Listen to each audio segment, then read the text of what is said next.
On the frozen edge of the world, a wildlife photographer breaks the cardinal rule of observation to save a drowning polar bear cub. But as he drags the exhausted creature from beneath the ice, he finds himself face to face with something even more terrifying than the Arctic elements: the cub's mother and the rest of the polar bear family. Emerging from the snowy mist, what follows is a moment so surreal, so sacred, it will challenge everything we know about nature, instinct, and the boundaries of trust. Michael Anders had spent the last 14 years documenting wildlife in some of the harshest environments on Earth. From the dense rainforests of the Amazon to the scorched savannas of Namibia, he had seen nature at its most beautiful and most brutal. But nothing held the quiet, devastating majesty of the Arctic. He had come to Canada's northernmost reaches, a desolate stretch of sea ice along the Beaufort Sea, hoping to capture a rare sequence of a polar bear family emerging from their den. It was late winter, the time when mothers and their cubs would cautiously step out into the open after months of hibernation. He had been waiting for days in the white silence, buried inside a snowblind, camera equipment coated in frost, fingers stiff and blue beneath heated glove. Then, a sound that didn't belong shattered the stillness. A high-pitched yelp, sharp, panicked, and cut short. Michael's heart plummeted as the sharp crack echoed across the frozen expanse. He instinctively swung his camera toward the source of the noise, eyes straining through the lens. At the far edge of a distant ice shelf, something moved. A flash of white fur against the pale blue. A blur, then clarity, a small, unmistakable shape, a polar bear cub. It had wandered too close to a patch of thin ice, innocent paws pressing forward with the unsteady confidence of youth. The surface gave way beneath it with a sound like splintering glass. For one breathless second, the cub flailed, its front legs scrabbling at the edge, eyes wide with animal panic. Then, in an instant, gone. Swallowed by the freezing black void. The world narrowed. Michael's instincts surged, pure and primal. The camera dropped from his hands and thudded into the snow, forgotten. He ran. Boots pounded against the brittle crust of ice and snow, his breath tearing from his throat in ragged bursts. The cold didn't matter anymore. It was just background noise, a whisper beneath the roar of adrenaline and fear. Each stride was a desperate prayer that he wouldn't be too late, that the cub hadn't sunk too deep, that there was still time. He reached the hole, the jagged mouth in the ice still rippling with the echo of disaster. Without hesitation, Michael dropped to his knees, the impact jarring up through his bones. He plunged his arms into the water, ignoring the immediate agony.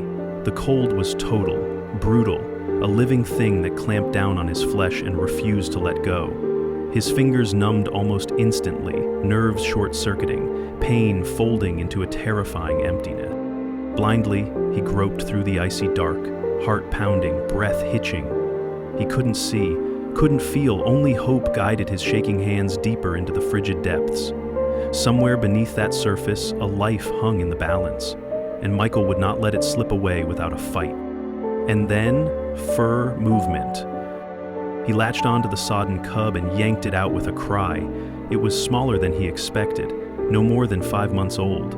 Soaked, shivering violently, its tiny claws dug into his parka with surprising strength.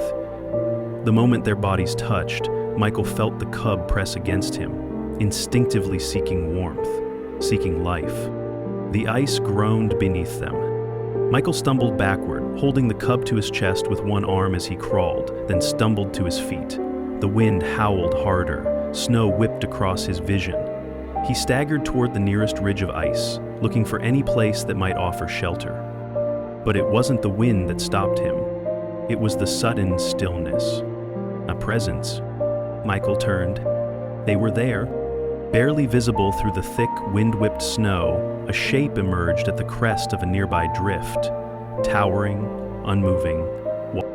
Michael blinked against the sting of the cold, unsure if it was real or a trick of the blizzard.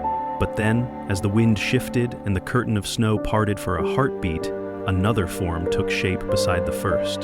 Then another, and another. Shadows in the white, solidifying into living creatures. From the wall of whiteness, a polar bear stepped forward. Massive, deliberate, its fur ghosted with ice crystals and clinging flakes. Then a second followed. Then a third. And finally, a fourth figure immense, broad-shouldered, with a thick ruff of frost-dusted fur and eyes as dark as night. A full-grown male. They emerged like spirits of the Arctic, ancient, patient, and terrifying. A mother and her two nearly grown cubs, yearlings still at her flank, and the hulking male standing several yards apart, forming a broad, encircling arc. They made no sound, no motion beyond the subtle shifting of massive paws. The snow swirled around them in eddies, dancing between their still forms like ash rising from a fire. Their eyes, coal black and depthless, were all fixed on one thing: Michael, and the tiny, trembling cub in his arms. His breath caught and didn't return. The cold that gripped his body moments ago was nothing compared to the ice that now seized his veins. His heartbeat faltered, then thundered in his ears like a warning drum. His legs stiffened, locked by fear and disbelief. He could feel his boots anchored to the frozen ground, as if the earth itself had seized him. He was completely alone, surrounded by the most formidable predators to walk the land, each weighing several times his own body mass. He held one of their own, a fragile bundle of soaked fur, barely breathing. Every instinct screamed that this moment would end in violence, in blood and snow. Everything he'd read, every documentary he'd studied, every expert he'd interviewed, they all agreed polar bears were unpredictable, territorial, lethal, especially mothers. And then the mother stepped forward. Michael didn't move. The snow curled in tendrils between them, caught in the wind like slow magma fire. She was close enough now that he could see the details of her face, muzzle caked with snow, eyes wide and gleaming with a startling intelligence. Her breath came in slow clouds, and yet she made no sound. She did not growl, she did not bare her teeth. Her body was tense, but not aggressive. Her ears were forward, her head slightly tilted. Curious. She was reading him, assessing, not as a threat, but as something else, something new. An anomaly standing in the middle of her world, clutching her kin with trembling arms and frostbitten fingers. The yearlings flanked her, but did not advance. The male remained a statue, a looming sentinel. Michael swallowed hard, feeling the fragile life in his arms stir, a weak squirm against his chest. The cub was still alive, barely, and now, somehow, impossibly, he stood at the center of something sacred, something no human was meant to witness. A choice was being made, and it wasn't his. Michael slowly knelt, placing the cub on the snow. It didn't try to run. Instead, it remained curled in the bowl of his lap, its body pressed against his chest. It made a soft grunting sound, more like a whisper than a cry. The sound carried on the wind. The mother moved closer. Michael knew that polar bears had one of the strongest maternal instincts in the animal kingdom. They were known to fight off wolves, other bears, even humans, to protect their young. He braced for the worst, every muscle in his body tensed. But she stopped just a few feet away. She lowered her head, not in aggression, but in what could only be described as acknowledgement. Her massive nose brushed gently against the cub's snout. The little one mewed, a tiny sound of recognition. The reunion was immediate, emotional. The mother nuzzled her cub, licking its wet fur, checking every inch. Then, to Michael's disbelief, she looked at him. Her eyes met his, and in them he saw something he hadn't expected. Not threat, not confusion, recognition. He felt her breath first, warm and alive, a soft cloud of heat brushing against the numb skin of his cheek. It was impossibly close, heavy with the scent of snow and musk, primal and wild. Michael didn't dare move, didn't even blink. His body screamed to recoil, to brace for the weight of claws or the crushing power of her jaws. But what came next was something else entirely. In a moment so surreal he would relive it in dreams and waking thoughts for the rest of his life, she lowered her massive head and pressed her nose gently to his shoulder. Not a shove, not a warning, a nudge. Soft, deliberate, like a whisper in the language of creatures who had never known words. It was a gesture of trust, of recognition, maybe even thanks.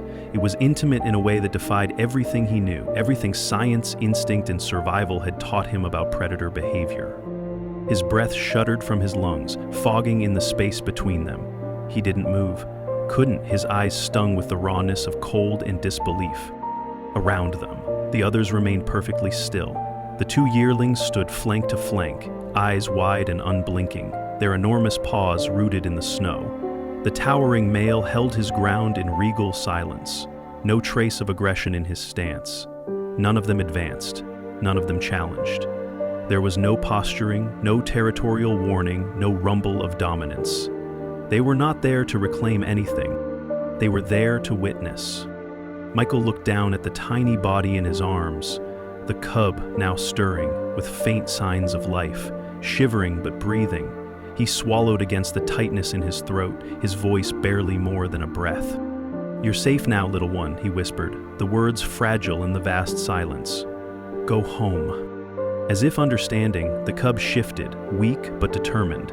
Its paws found the snow and it rose slowly, unsteady on trembling legs. For a moment, it looked back at Michael, wide black eyes searching his face, then turned and began to hobble toward its family. The mother waited, eyes never leaving her cub as it approached. When it reached her, she leaned down, sniffed, and let out a soft, low sound, almost a chuff. Then she moved, circling around the cub, sheltering it with the bulk of her body in an unmistakable gesture of protection. Her muscles relaxed, her posture softened. Then, astonishingly, she turned her gaze back to Michael. For several heartbeats, they stared at each other, human and bear, two apex species, two worlds, suspended in a silence that was anything but empty. Then, without a sound, she turned away, the cub now tucked safely beneath her. The others followed, but they did not vanish into the snow. They walked a few paces, then stopped, turned, and waited. Michael, still kneeling in the snow, slowly rose to his feet. His body ached from cold and effort, his soaked gloves heavy with ice, his legs stiff. Yet he stood, transfixed. They were waiting for him, not in challenge, not in warning, but as if acknowledging that this moment wasn't finished, that he was part of something now, that this fleeting exchange, this miracle, had forged something fragile but real. The wind picked up, carrying with it the low sigh of the tundra, and for the first time, it didn't feel hostile, it felt reverent.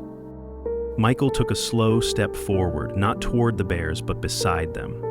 And still, they waited, until he stopped. Only then, as if satisfied, the mother bear turned once more, and together, her, the cub, the yearlings, and the silent male, they disappeared into the swirling white, leaving behind paw prints in the snow.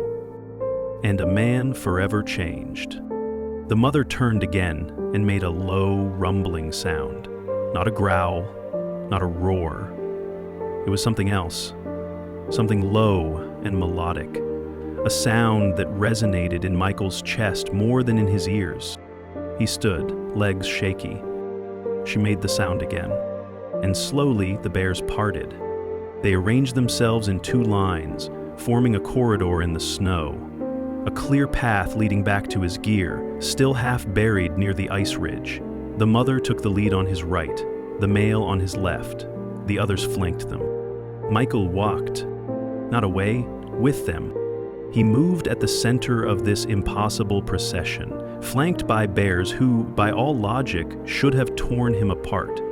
But they didn't. They walked as if honoring him, escorting him, trusting him. Every few steps, the cub would brush against his leg, a small gesture of familiarity that left Michael breathless, a soft, wordless thank you. When they reached the ridge, the bears slowed. The matriarch turned to him one final time. She stepped forward and, gently, pressed her forehead to his. The wind died. There was only silence, white, vast, and sacred. Then she released a single, soft exhale, a breath more than a sound, and the bears were gone. Michael stood in the snow, surrounded by fading tracks and the unbearable weight of something he could never explain. His drone, still recording from its perch above, had captured every moment. The footage would later be authenticated by Arctic research teams, studied by behavioral scientists, and featured in international documentaries. The BBC called it the most extraordinary act of interspecies trust ever recorded. Dr. Ingrid Rorg, a leading polar bear biologist, stated, "This wasn't just tolerance, it was acknowledgement, possibly even gratitude. We're witnessing a form of empathy across species lines." Michael, however, never sought the fame. For him, it had never been about the footage. It was about the look in that mother's eyes, the soft weight of the cub against his chest, the quiet understanding that, just once, the wild had let him in. He returned to the Arctic every year after that, and though he never again touched a polar bear, he sometimes saw a familiar male in the distance, larger now, confident, unafraid. The locals began calling him Isik Pak, the adopted one. He never corrected them.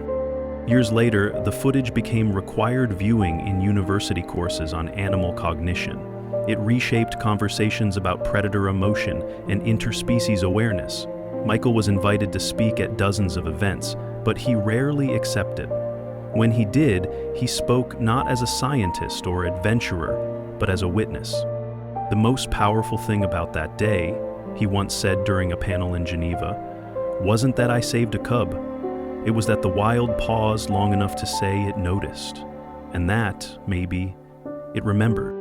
A small research outpost was established near the fjord where the event occurred, named the Anders Wildlife Trust. Its mission? To study not only the behavior of Arctic species, but their capacity for social depth, emotional bonding, and perhaps empathy. Children from nearby villages would visit the site wide-eyed and breathless as they stared out at the ice, hoping to see the legendary bear who once walked beside a man. And sometimes they did. A lone polar bear would appear in the far distance, never close, never long, but just long enough to make you wonder, and just long enough to remember